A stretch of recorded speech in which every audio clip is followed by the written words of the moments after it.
सर्वमंगल मांगले शिवे सर्वार्थ साधिके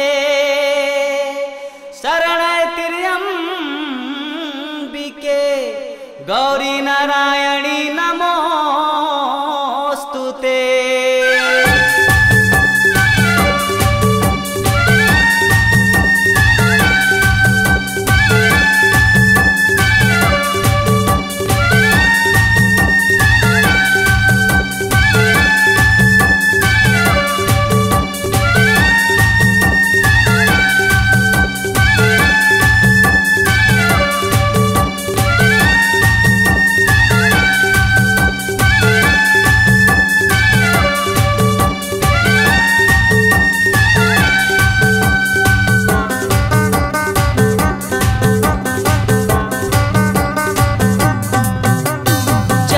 के मड़वा चांदी के पलना दिया बाती बारे दाई बदे बदेना।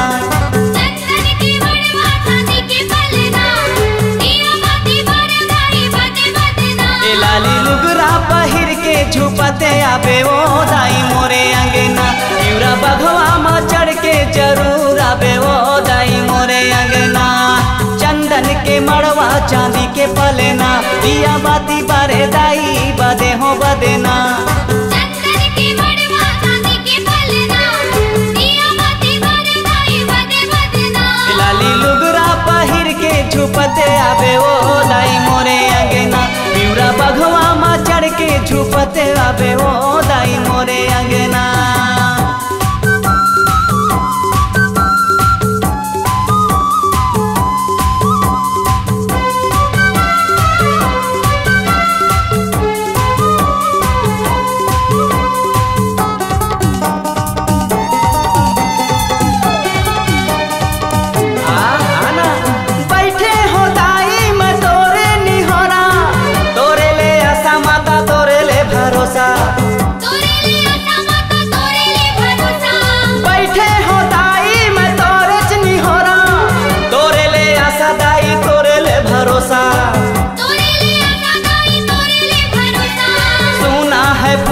सुना है बगिया वो आगोरे तोला दाई झूला झूलनिया वो।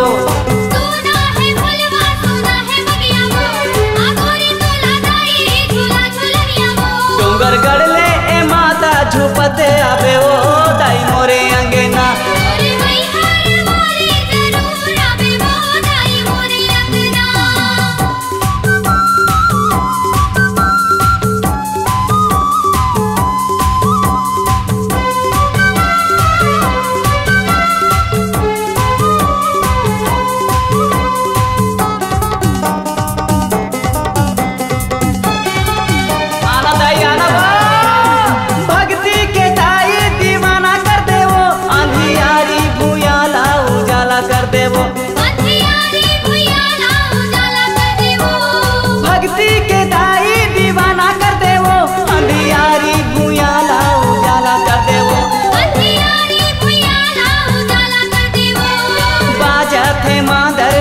दुलरवा वो सजावा थे भैरो दाई के पलना